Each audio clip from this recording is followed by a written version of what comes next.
नमस्कार बच्चों। डर के संक्रामक माहौल में आज हम जीने के लिए विवश हैं। यह आपका प्रशंसनीय और सराहनीय प्रयास है जो आप सभी बच्चे अपने अपने अध्ययन कार्य में संलग्न हैं। बच्चों, परिश्रम ही सफलता की कुंजी है।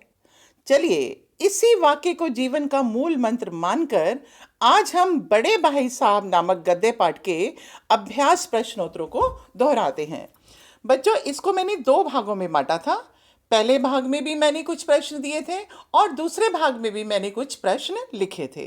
उन सभी की चर्चा आज हम करते हैं। तो पहले भाग में पहला प्रश्न जो मेरे द्वारा दिया गया था वह मैंने आपसे पूछा था बड़े भाई साहब की स्वभावगत विशेषताएं। बच्चों, उपदेशात्मक प्रवृत्ति, अनुशासित व्यक्ति, अध्ययनशील व्यक्तित्व, छोटे भाई के हितैषी और अभिभावक की भूमिका में, ये 5 क्रम मैंने यहाँ पर बनाए हैं। सबसे पहले आपने उपदेशात्मक प्रवृत्ति की बात करनी है। तो मैंने आपको बहुत से उदाहरण बताए हैं। रावण, शाहिरोम, शैतान, जेम्स, चार्ल्स, विलियम, गणित, भूगोल, अंग्रेजी, जितने भी उदाहरण मैंने आपको दिए हैं तो उन उदाहरणों में से छांटकर आपको बताना है कि वे कहाँ उपदेश देते हुए दिखाई देते हैं। उसी तरह से जब छोटे भाई को कहते हैं बार बार पढ़ने पढ़ने बैठो, बेचारा पढ़ने बैठ जाता है, तो वह भी एक उपदेश ही है, मन ना होते हुए भी पढ़ने बैठ जाना। वे स्वयं क्या थे? अनुशासन प्रिय, और हमेशा छोटे भाई के सामने एक अनुशासन प्रियता का उदाहरण रखते थे, आदर्श बनकर चलते थे। अपने दोस्तों के साथ ना खेलते कूदते थे, ना इधर उधर कहीं बाहर जाते थे। बच्चों, हमेशा किताबें खोलकर बैठे रहना, पढ़ाई में लीन रहना और किताबों पर कुछ ना कुछ लिखते रहना, तो ये सब क्या था? उनका अध्ययनशील प्रवृत्ति का ही एक उदाहरण था। पूरे पाठ में देखा गया है कि हमेशा उन्होंने छोटे भाई का भला ही किया है। वे उसके पढ़ने के लिए बैठते थे और जब वह पास हो जाता था, प्रथम आता था, तो वह भी खुश होते थे। बच्चों, यहाँ भी आपको उदाहरणों के माध्यम से ही इस छोटे भाई के हितैषी होने का प्रमाण देना है। अब अभिभावक की भूमिका में तो वह मुझे सबसे अंत में पाठ के दिखाई दिए, जहां उन्होंने अम्मा बाबा और हेडमास्टर साहब का उदाहरण दिया था और बार बार कह रहे थे कि मैं बेराह चलूंगा तो तुम भी अनुशासनहीन हो जाओगे। वहां भी मुझे बड़े भाई साहब अभिभावक की भूमिका में ही लगे थे। और वे छात्रावास में रहते थे ना, तो छोटे भाई का ध्यान रखते थे। कैसे? माता पिता तो है नहीं, तो माता पिता की तरह ही वे उसका ध्यान रखते थे। तो बच्चों, ये बहुत ही महत्वपूर्ण प्रश्न है। उदाहरणों के माध्यम से आपको इसको स्पष्ट करना है। दूसरा प्रश्न मैंने आपके सामने रखा था, जीवन में खेलकूद और शिक्षा का समन्वय क्यों आवश्यक है? बच्चों, बुद्धि है ना, हमेशा पढ़ने के लिए बैठे रहोगे तो दिमाग में कुछ भी नहीं आएगा, इसलिए खेलना कूदना भी बहुत ज़रूरी है। खेलने के समय खेलना और पढ़ने के समय पढ़ना, ये दोनों का अगर आप समन्वय कर लेंगे तो आप जीवन में कामयाब हो जाएंगे, सफल हो जाएंगे। तो बुद्धि के विकास के लिए, बुद्धि की कुंठा को हटाने के लिए खेलना कूदना और समय पर पढ़ना दोनों ही आवश्यक हैं। समन्वय का अर्थ है दोनों का मिलान क्यों जरूरी है।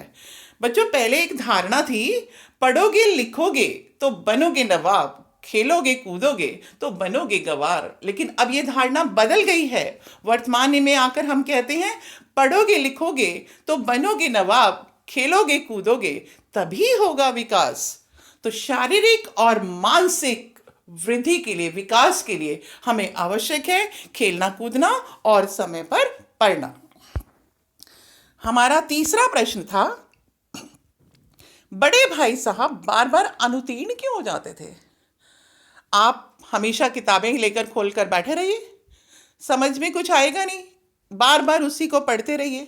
तो ये अनुत्तीर्ण होने का तो पहला कारण यही है।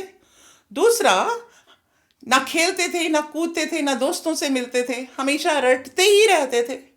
इससे बुद्धि दब जाती है। बच्चों, आप उम्र में तो बड़े होते चले जाते हैं, लेकिन बौद्धिक विकास आपका संभव नहीं होता। तो ये इसका उत्तर है। प्रश्न 4 में, यदि बड़े भाई साहब ना डांटते फटकारते तो क्या छोटा भाई प्रथम आता? मेरे हिसाब से इसके 2 उत्तर हो सकते हैं।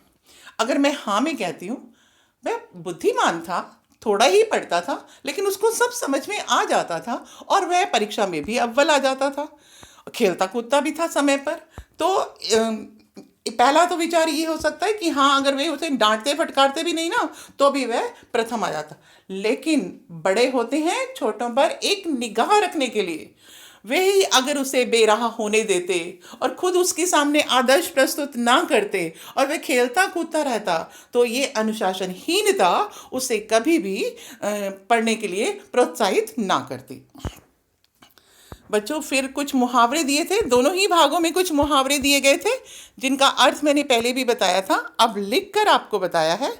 जब भी आप वाक्य बनाएंगे तो अर्थ का वाक्य नहीं बनेगा, मुहावरों को लेकर आपने इसका वाक्य बनाना है।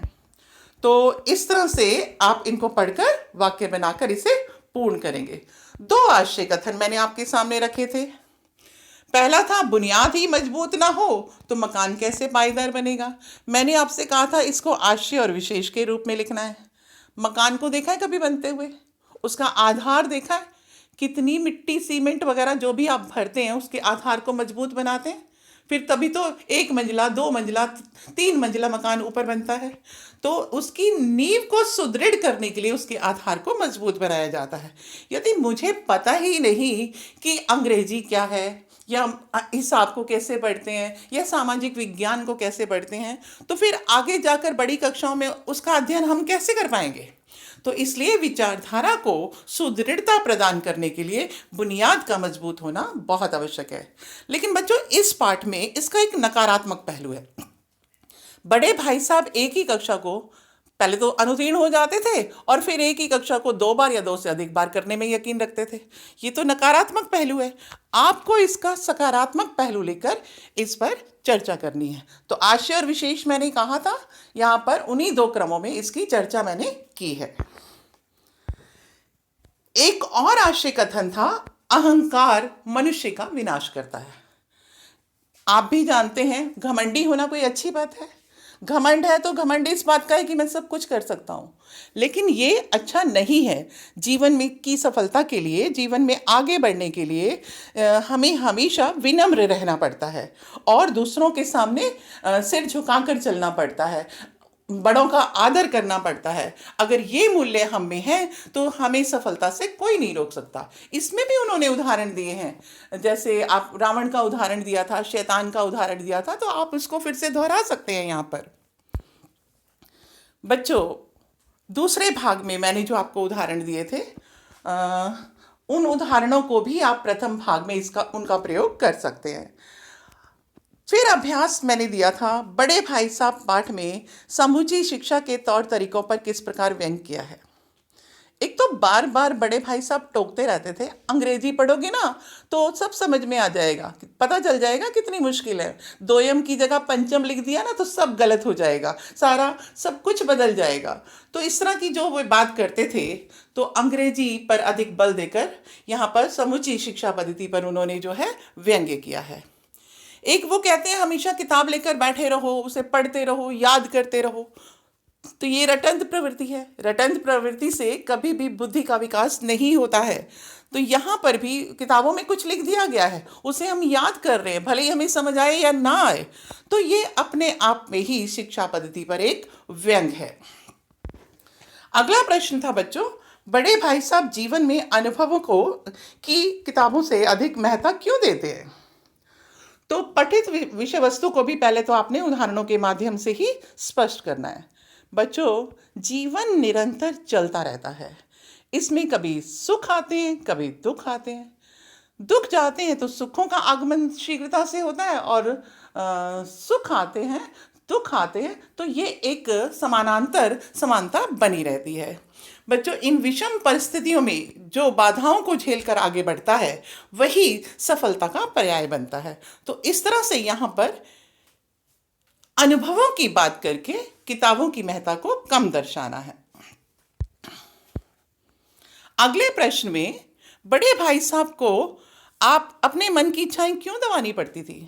आदर्श जीवन दिखाने के लिए, छोटे भाई को आदर्श में जीवन दिखाने के लिए, छोटे भाई को रास्ता दिखाने के लिए, उसे अनुशासनबद्ध करने के लिए उसको हमेशा अपने मन की इच्छाएं दबानी पड़ती थी। अगर वह ही खेलता कूदता इधर उधर घूमता तो छोटा भाई कैसे पढ़ने बैठता। वो तो फिर उसी का उदाहरण अपने जीवन में अपना लेता।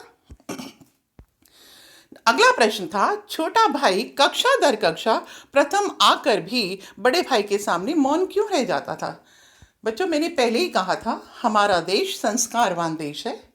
यहाँ संस्कार सबसे पहले यही सिखाया जाता है कि बड़ों का आदर करो, मन में उनके प्रति श्रद्धा का भाव होना चाहिए। तो बड़े भाई भले ही अनुत्तीर्ण हो जाएं, लेकिन उम्र भी तो उससे बड़े थे ना, अपना बड़प्पन वे दिखाते ही थे, अभिभावक की तरह उसकी देखभाल भी करते थे। इसलिए छोटा भाई जो है मौन रहना ही बेहतर समझता था। प्रश्न 5 हम पहले ही कर चुके हैं। क्या आपको लगता है कि बड़े भाई साहब बुद्धिमान थे? मुझे तो लगता है कि बड़े भाई साहब बुद्धिमान थे। इतने उदाहरण देकर समझाना छोटे भाई को बुद्धिमत्ता का ही तो परिचय था, भले ही वे उनके जीवन के अनुभव थे। भाई के हित में सोचते थे वे, और छात्रावास में तो माता पिता की भूमिका निभाकर उन्होंने अपने अनुभवी होने का ही परिचय दिया था। बड़े भाई साहब के भीतर भी एक बच्चा है, कैसे पता चलता है? पाठ का अंत हुआ, वे दौड़ने लगे पतंग के पीछे पीछे, और लंबे थे, पतंग को लूट लिया। तो वहां पर मुझे दिखाई देता है कि बड़े भाई साहब के मन में भी जो है एक बच्चा था, जो कि पतंग को लूट कर उन्होंने छोटे भाई के सामने दिखा दिया था। जीवन की समझ पर बड़े भाई साहब के क्या विचार थे? जीवन की समझ पर बड़े भाई साहब कहते हैं, जीवन की समझ किताबों को पढ़कर नहीं आती है, किताबें खोलकर पास हो जाना कक्षा दर कक्षा, इससे नहीं आती है, बल्कि उम्र जैसे जैसे बढ़ती जाती है तो अनुभव उसको बहुत कुछ सिखाते हैं। इसके लिए भी आपको उदाहरण प्रस्तुत करके विषय वस्तु का विस्तार करना है। तो ये सभी प्रश्नोत्तर हैं, इनको मैंने एक क्रमानुसार लिखा है।